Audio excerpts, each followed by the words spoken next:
Aujourd'hui, on apprend ensemble à réaliser une fente indéchirable pour nos bas de manche. C'est pas la technique la plus facile en couture, mais vous allez voir, si vous y allez doucement, tout va très bien se passer. Pour ce tuto, vous aurez besoin d'une de vos pièces manches et vous aurez également besoin d'une des pièces biais. Je vous conseille vraiment de couper votre pièce biais dans votre tissu pour que ce soit plus joli. La première étape est de venir découper l'ouverture de notre fente indéchirable. Pour ça, vous avez un emplacement sur le patron et il faut simplement venir découper sur la ligne qui est prévue à cet effet. Votre ouverture est faite, on passe maintenant à la préparation de notre biais. Pliez une première fois votre biais envers contre envers en deux. Donc venez le replier en deux, envers contre envers et venez marquer ce pli au fer à repasser. Ce pli nous permet de bien marquer le milieu de notre biais. Maintenant, rouvrez votre biais et venez placer une des extrémités sur le milieu justement. Donc venez plier sur environ 0,5 cm et le bord de votre biais doit arriver au milieu de celui-ci. Et venez bien marquer ce pli au fer à repasser. Vous devez à la fin obtenir le même résultat que moi sur la vidéo.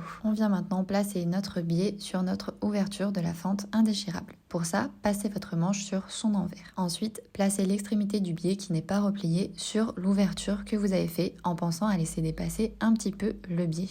J'ai prévu plus de biais pour que vous puissiez bien faire comme ça. Épinglez bien la partie sur l'ouverture et là je vous montre en fait sur la machine, on va venir ouvrir notre ouverture en entier pour pouvoir assembler notre biais sur la totalité de l'ouverture.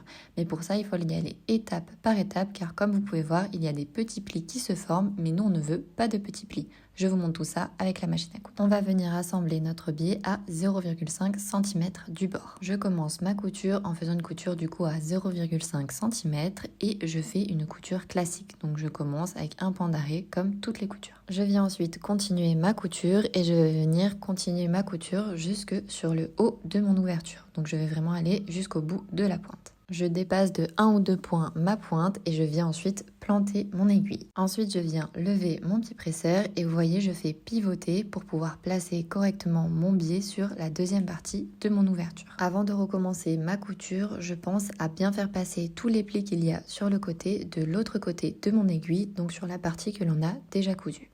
Je pense à regarder plusieurs fois en dessous de mon biais pour voir qu'il n'y ait pas de petits plis et ensuite je peux continuer ma couture sur la deuxième partie de l'ouverture. Je vais jusqu'à la fin et je fais un point d'arrêt. La première partie de notre biais est assemblée et on va faire comme tous les biais, on va venir rabattre la partie que l'on a repliée sur l'endroit de notre ouverture. Et avec cette partie repliée, on vient cacher la couture que l'on vient de faire et on épingle bien le tout. Une fois bien épinglé, vous devez obtenir le même résultat que moi. Et là, on va venir faire une piqûre nervure sur notre biais avec exactement la même méthode. On commence notre couture comme une couture classique à 2 mm du bord vu que c'est une fermeture de biais. On pense à y aller tout doucement pour être sûr de bien coudre notre biais et une fois qu'on arrive en haut de notre ouverture, on va faire la même méthode. Donc on va venir planter notre aiguille et on va venir, vous voyez, tourner légèrement le tissu. Moi ce que je fais, c'est que j'y vais vraiment tout doucement et je fais glisser mon tissu comme vous voyez sur la gauche pour être sûr qu'il n'y ait pas de petits plis. Et ensuite je viens terminer mon biais.